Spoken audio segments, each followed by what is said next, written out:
Así es, Pati, y es que cuando hablamos de la armonía del cuerpo de la mujer, de nosotras como ese complemento, decimos que ese centro está en nuestros ovarios, en la matriz, en nuestro útero, doctor, pero de alguna manera hay algunas situaciones puntuales que se está presentando donde estos órganos se ven como si fueran desechables. Entonces entra la incógnita, ¿será que debería sacarme todo para prevenir alguna enfermedad? ¿O qué situación o cómo debo asumir esta situación? Así que Kenneth Loaiziga nos acompaña, ginecólogo, doctor, amigo de esta casa que nos va a ayudar. Y doctor, a veces mujeres ante el primer sangrado y primera alerta dicen, no doctor, mejor sáqueme todo porque me da miedo. ¿Qué se debe hacer? ¿Qué decisión se debe tomar en esos casos? Bueno, vea, usted dijo algo que es muy interesante, el sacar como que si fuera desecho. Sí. Esto yo creo que es una situación que no debemos tomarla a la ligera. Hay posiciones. Tradicionalmente los ginecólogos hemos sido hombres, cada día hay más ginecólogas que se incorporan, entonces la sensibilidad ante la posesión o la pérdida de un útero es mínima, porque los hombres consideramos que lo que no sirve que no estorbe. Una serie Hay de situaciones, como sí, hay esa, situaciones doctor. que se han manejado tradicionalmente o ancestralmente como el útero solo sirve para dar hijos y una vez que no da hijos solo da problemas y no necesariamente es así. Si bien es cierto que puede dar problemas, no siempre es así. Pero doctor, ¿hasta dónde es necesario una operación de Bueno, este tipo? Sí es necesario cuando hay patología de fondo, pero hacerlo por prevención nada más es una cosa que cada día yo creo que debe hacerse menos. Nosotros tenemos la oportunidad o la posibilidad hoy en día de solucionar muchos problemas sin recurrir a cirugía. No todos los úteros tienen que quitarse. Los ocasionamos los médicos cuando hacemos cosas inadecuadas. Yo siempre he sido un defensor de que las mujeres no debieran operarse porque el cortarle los tubos a las mujeres les genera mucho dolor posterior, sangrados abundantes, trastornos de su ciclo menstrual y a algunas mujeres inclusive se les puede ir la menstruación prematuramente. Doctor, a raíz de eso también, por ejemplo, me está comentando usted de cortar los tubos, Sí. pero por ejemplo en el caso de una cesárea, puede vernos afectados. ¿Qué cambia en una mujer después de estos Primero que nada, procedimientos? vea, esto, lo que tenemos que ver, esta es la vagina, ¿verdad? Esto es el cuello del útero, aquí tenemos el útero que es la estructura central, estos son los ovarios y estos son los trompos, las trompas. El corte de los tubos se da en este punto. Se corta el paso, se saca un segmento y ese segmento que se saca, entonces lo que hace es interrumpir la comunicación hacia la trompa. Entonces los óvulos no pueden pasar para allá y los espermatozoides no pueden parar, entrar. entonces no se pueden unir y fecundar.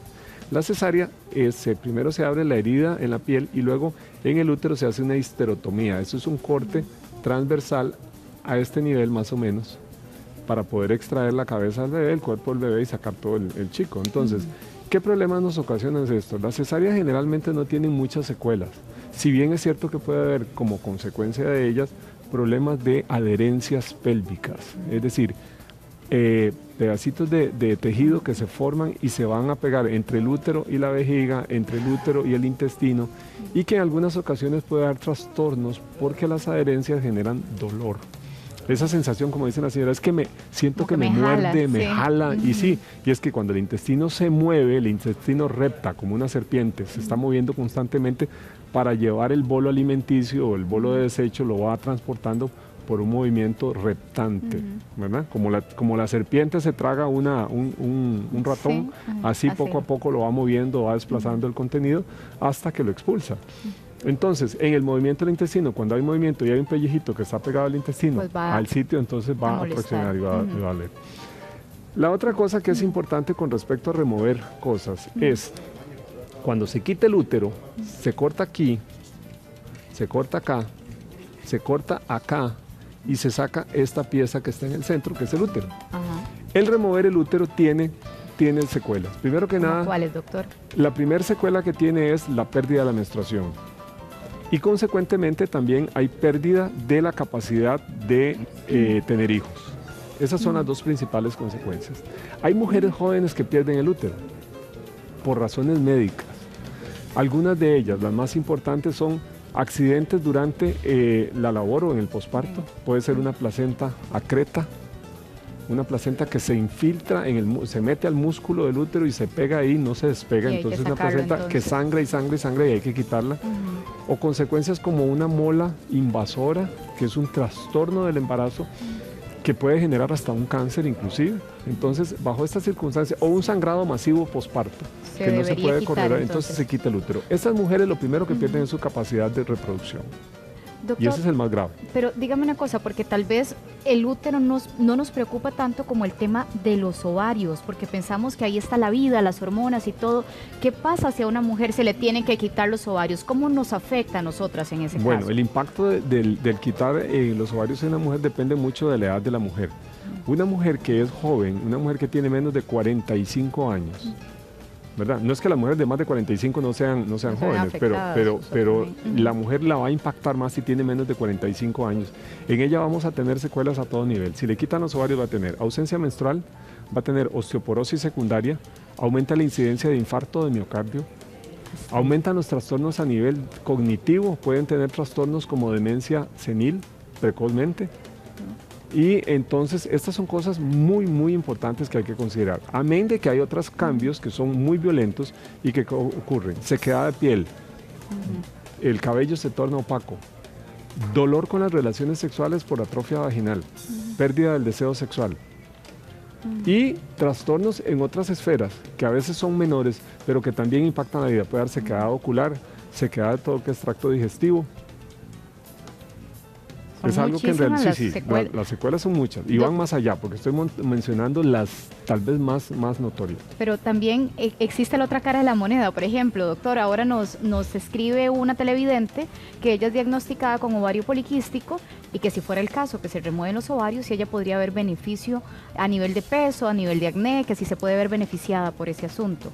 Esto es un paradigma que no es cierto, porque en realidad el ovario poliquístico es un trastorno crónico del ovario que impacta la vida de la mujer. Es cierto, ella tiene razón, el ovario poliquístico se acompaña de una cosa que es el síndrome metabólico, en donde hay resistencia periférica a la insulina. Entonces, la célula a nivel periférico se resiste a que la insulina entre, entonces el mecanismo con el cual la insulina actúa es deficitario, por lo tanto estas mujeres tienden a hacer hiperglicemia, tienden a aumentar de peso fácilmente. Entonces, típicamente la paciente que tiene ovario poliquístico, que aumenta de peso, que además se acompaña de acné, de aumento de vello corporal, de trastornos menstruales, trastornos de ovulación.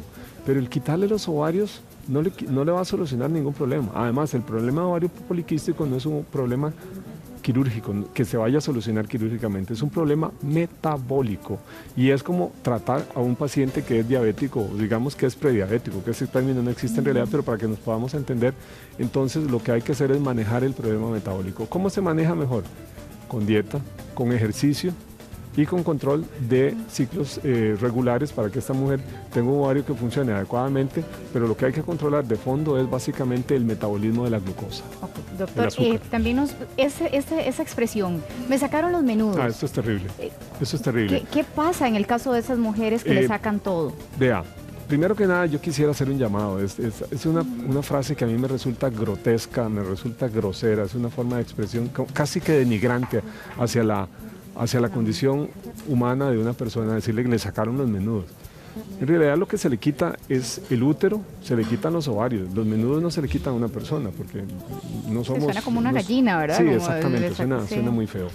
Pero bueno, hay mujeres a las que hay que hacerle cirugías radicales en las cuales se le quita útero, ovarios, parte de la vagina y tenemos que quitar otras estructuras también como pueden ser ganglios retroperitoneales y esto...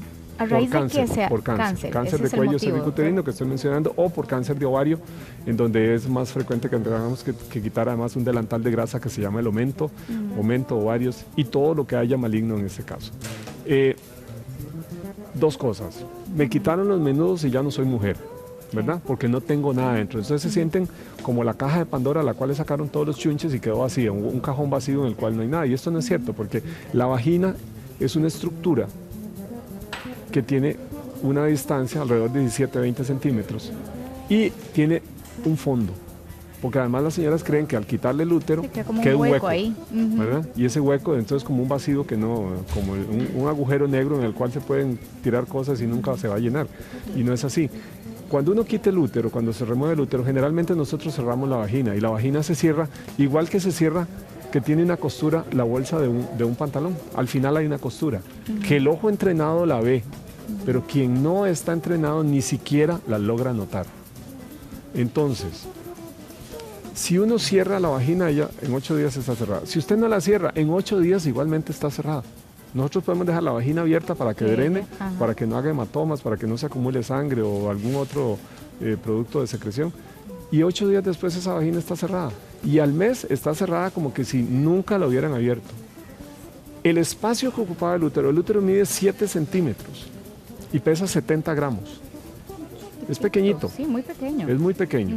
Usted remueve ese útero y ese espacio de 70 gramos está ocupado por todo el intestino y todas las estructuras que hay dentro de la cavidad pélvica. Entonces, no hay ningún hueco, no falta nada y las mujeres siguen siendo mujeres porque en realidad la respuesta sexual no está en el útero.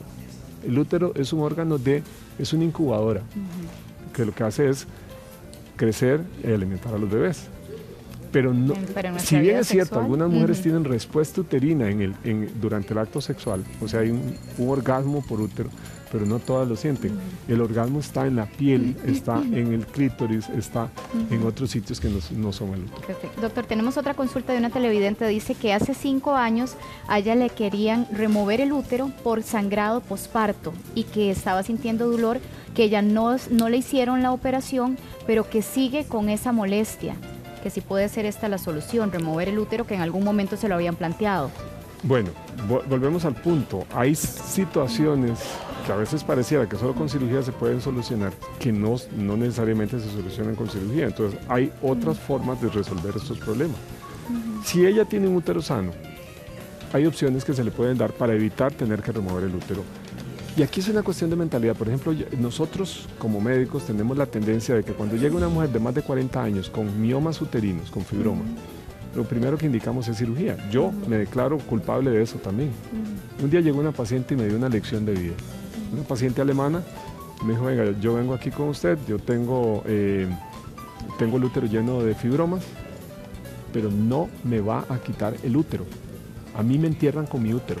Así se lo digo. Y yo le dije, sí señora. Me dice, si usted es capaz de quitarme los miomas, yo me opero. Si usted ve que no puede hacer eso, no tenemos nada que hablar. Y yo le dije, señora, con mucho gusto, respetuoso a lo que ella quería hacer. Y digo, si lo hacemos en mujeres jóvenes, ¿por qué no lo vamos a hacer en mujeres mayores? Porque tenemos ese disco metido de que la mujer mayor, útero afuera, al balde, ¿verdad? Y eso no debe ser así. Le hicimos la cirugía, a la señora le fue muy bien, ella está muy contenta y yo también porque me enseñó.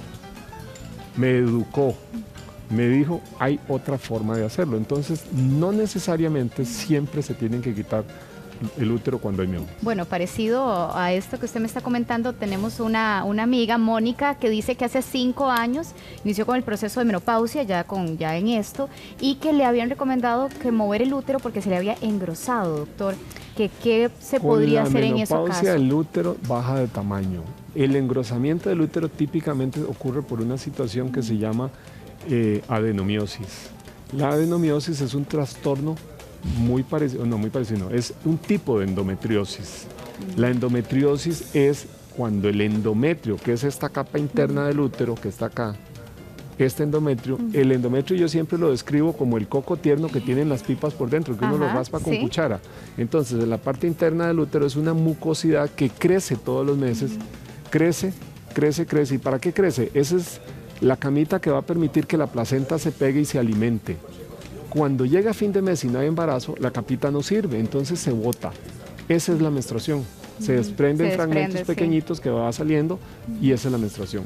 Cuando esto se sale de aquí y se viene por las trompas, esa es una teoría del flujo retrógrado, sale por acá, las gotas de sangre caen aquí y se implantan en los ovarios, se implantan por fuera del útero, en la vejiga, en el recto, en cualquier lado, y crecen con la regla porque tienen el mismo estímulo hormonal. Entonces van formando bolsitas de sangre, eso es endometriosis. Pero cuando la endometriosis infiltra el músculo, se llama adenomiosis. ¿Qué es lo que y nos dice el útero se engorda. Pero cuando los ovarios dejan de funcionar, como esto depende de hormonas, se enflaquece de nuevo, como quien dice, vuelve a su tamaño original y el útero pasa de tener 120, 150 gramos, dijimos antes que pesaba 70, ya se reduce y ya no pesa ni 70, llega a 50, 40 gramos, disminuye su tamaño. Entonces, si ya entra en el proceso de menopausia, esto espontáneamente va a ir disminuye. mejorando. Sí. Ok. Doctor, tenemos la consulta también de una joven, 27 años, que le dijeron que el útero está muy dañado. Pero ella tiene tan solo 27 años, entonces, habría que ver qué es dañado. O alternativas? sea, dañado no es una forma de definir algo. Yo creo que las personas hoy en día necesitamos diagnósticos claros. O sea, está muy dañado. ¿Qué es eso? Sí, es que a usted le dicen eso y se asusta, doctor. Claro, y usted dice, me lo van a obviamente, eso sacar. es una forma de generar estrés innecesaria muchas veces. Pero si yo le digo a usted, usted tiene un cáncer de cuello invasor, un estadio 1B1 que ocupa cirugía radical, le estoy dando una razón clara por la cual la necesito operar.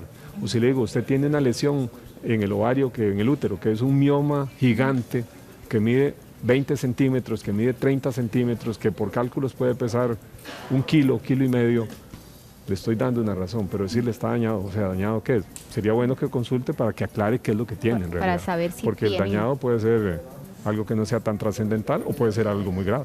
Ok, doctor, tenemos otra consulta. Muchacha de 27 años, se opera para no tener más hijos y ahora comienza a está sangrar. arrepentida. No, ella está arrepentida, entonces Sí, dice que si se lástima. puede... ¿Hay algo que hacer en ese caso? Sobre la leche derramada no se llora, digo yo siempre, ese es un dicho muy de mi pueblo, yo que soy de pueblo, entonces vivo lleno de dichos y la gente se muere de la risa, pero desafortunadamente eso es cierto. Cuando ya se corta el tubo, ya no hay manera de repararlo. ¿Qué es lo que ocurre en estos casos? Aquí debajo, la irrigación, la sangre que le llega al útero viene a través de una arteria que se llama la arteria uterina, que viene aquí a la par del útero, sube por la trompa, llega hasta aquí, y el ovario tiene una arteria que se llama la arteria ovárica, que una viene desde arriba, llega acá y se viene por la trompa también y hacen una anastomosis, es decir, se juntan en el tercio medio de la trompa la arteria, la rama uterina de la ovárica de la uterina con la rama uterina de la ovárica. Esto lo que hace es que le da un aporte sanguíneo adicional al ovario. Cuando ese aporte sanguíneo adicional, cuando se corta la trompa, típicamente con la técnica que hace la mayoría de los colegas, se corta la arteria.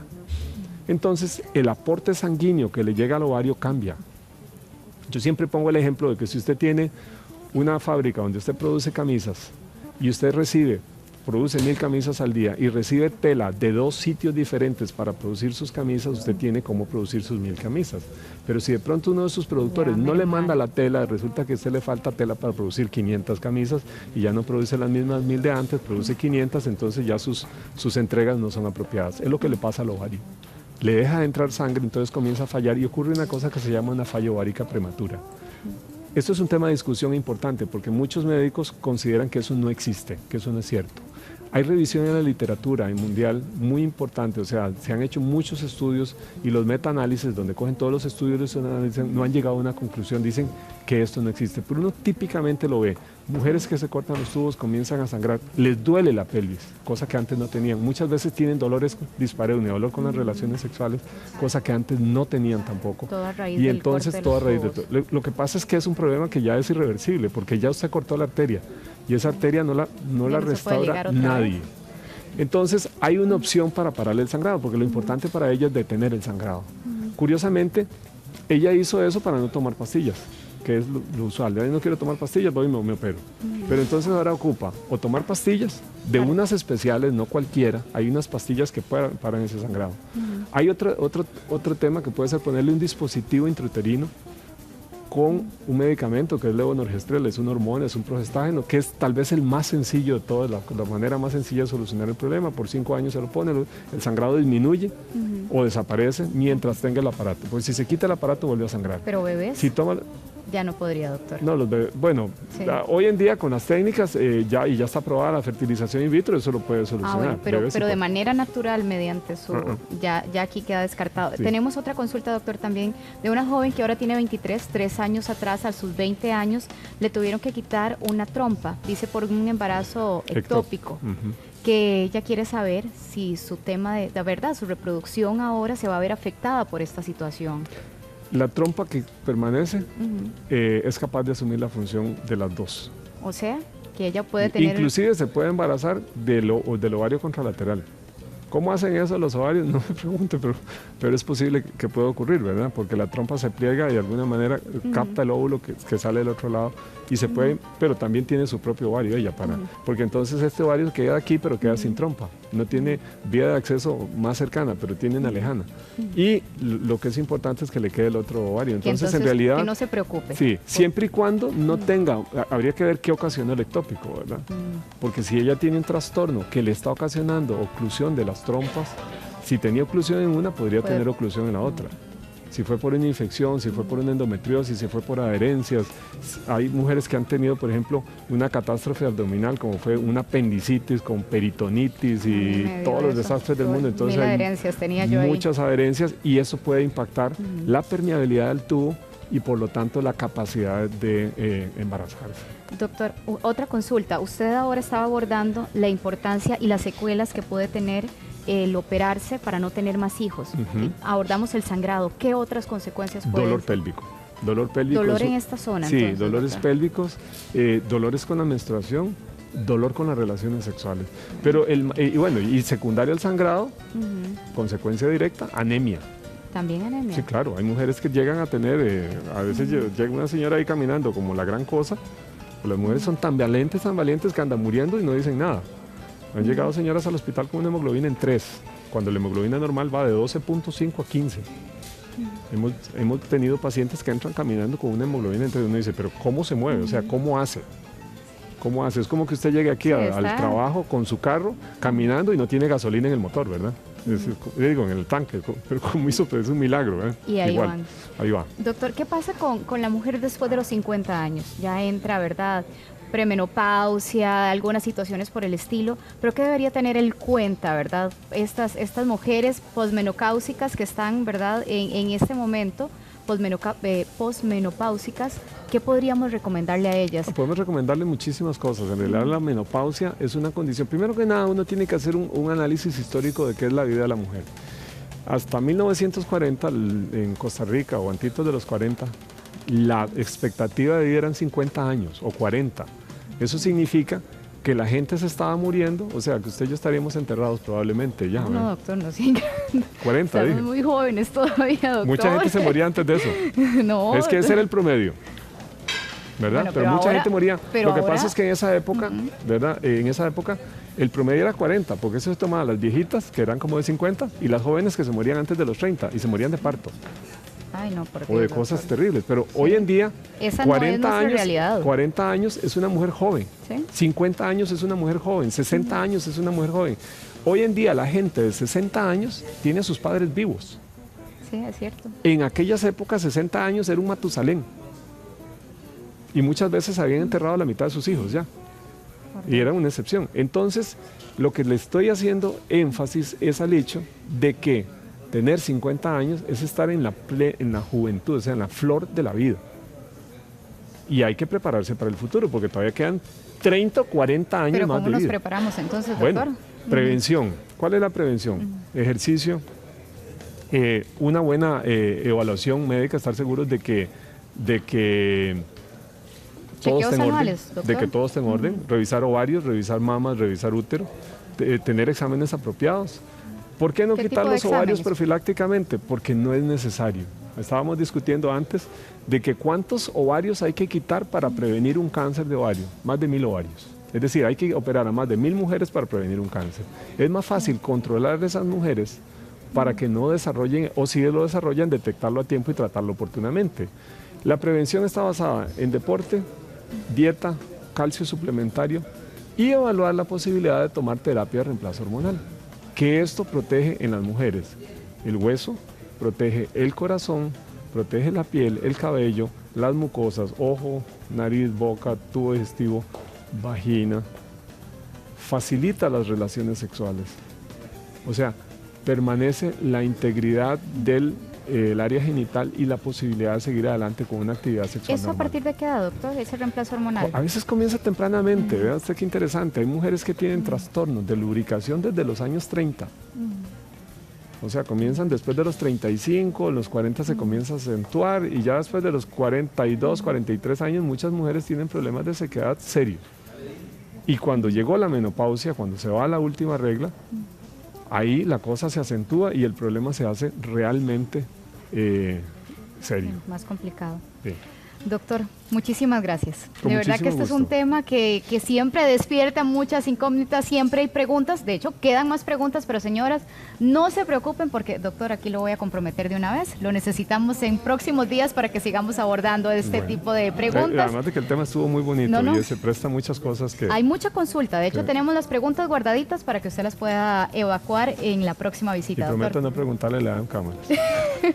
33, doctor, no bueno, tengo es que está problema, muy no joven, tenga está muy problema, joven. no tengo problema, pero vamos con Douglas, gracias, doctor. Douglas, ¿y usted cuántos años tiene, Douglas?